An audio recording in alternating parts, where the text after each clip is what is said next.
Okay, hi, Wolf Shadow yet again, doing a mod to another system, and, ow,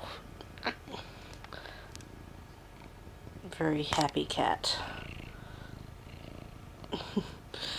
Hey, okay, anyway, doing a mod to my Sega Saturn.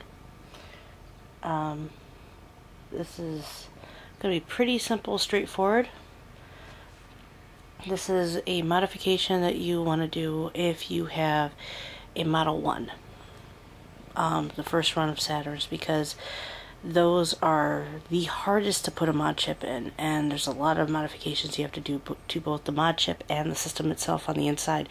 So if you're like me and don't feel very comfortable with a soldering iron and possibly destroying a system that you paid a lot of money for, then this is probably going to be the mod you want to try. Basically, your requirements are going to be, obviously you're going to need a Phillips head screwdriver because you're going to want to get into the system itself. These are adhesives, whatever you want to use for putting and taping down the part of the Saturn you need to hold down. And then of course, to test it out after you're done, for using the Sega Saturn swap method, you're going to need an official Saturn game and then a burn. Okay, so basically what you're attempting to do with a Saturn like this, if you're going to go this method to play your backups and stuff of that nature, is you're going to want to try to get the Saturn to think that the door is closed even though it's open. So that way we can take out the disc that's spinning even while it's spinning it, so we can take out an official game and put in a burn. That's the purpose. What you're going to want to do is turn your Saturn over. Obviously, you want to make sure any power and everything is taken out. You don't want it plugged in while you're attempting to do this. Now, there's 5 screws if you haven't ever opened your Saturn up before. There are 5 screws you're going to need to take out. They are here. There's one here. These both have been removed. And then there's one here that you'll need to take out. One here that you'll need to take out. And then the last one is down here. So take out all those 5 screws and then you'll be able to take off the cover of the console. Okay, so we've removed the screws from the Saturn. I've only got 3 because there was one missing, and then the other one would not go back in when I was checking out what kind of Saturn I had. So you've removed your screws, so set them aside somewhere safe. You're going to need them later. And now the top of your Saturn should come right off just like that. And here's the, oh, and don't freak out if this little piece here comes off. That's normal.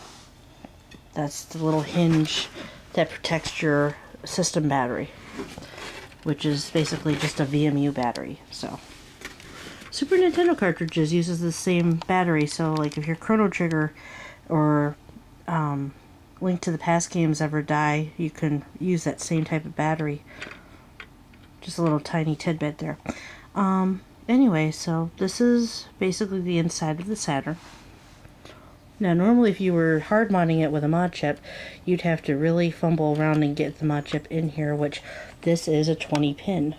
So, I don't know if you can count that, but there's only 20 pins in there. So this is the first run of the mill of the Saturns when Sega first came out with them.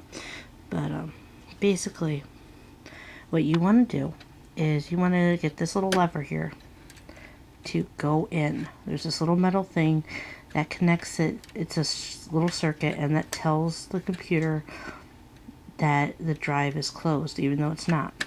So what you want to do is you want to get this little lever here to stay down. That's your job.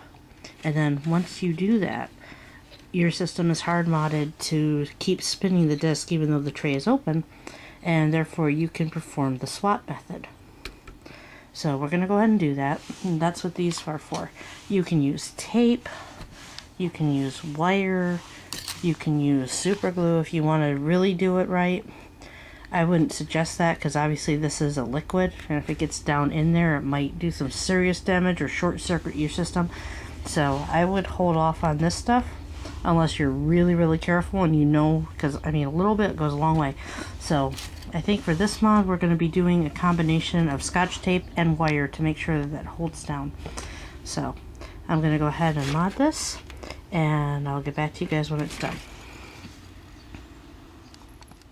Okay, so we've got our switch taped down, and that is going to make the Saturn think that the drive is open at all times. So now it's just a matter of getting your Saturn put back together and testing it out. Okay, so the Saturn's put together. So the only thing left for you to do is to go and test out to make sure that the disc is still spinning when you pop open the tray. Okay, so we got everything hooked back up, and TV's on, but there's no signal. See? No signal. This is the setting the Saturn's on.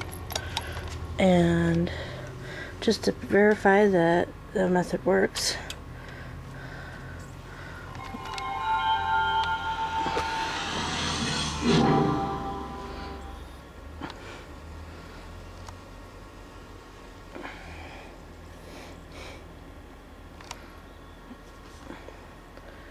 got the original Panzer Dragoon in there, and open the drive. And the game is still running. So, this works.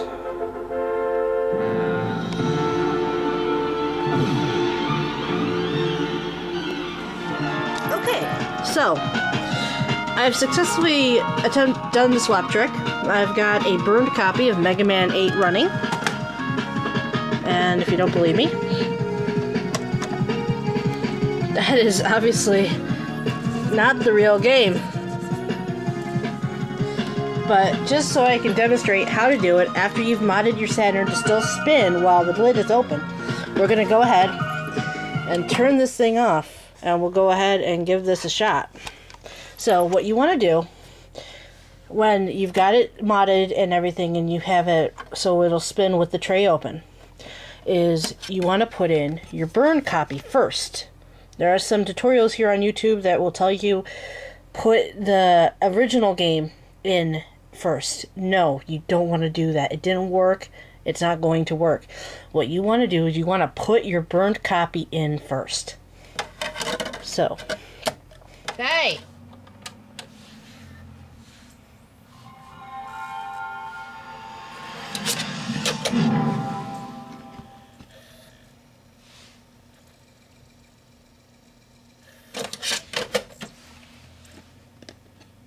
Okay, so that's pretty much the combination right there. And now, if you'll watch, bam.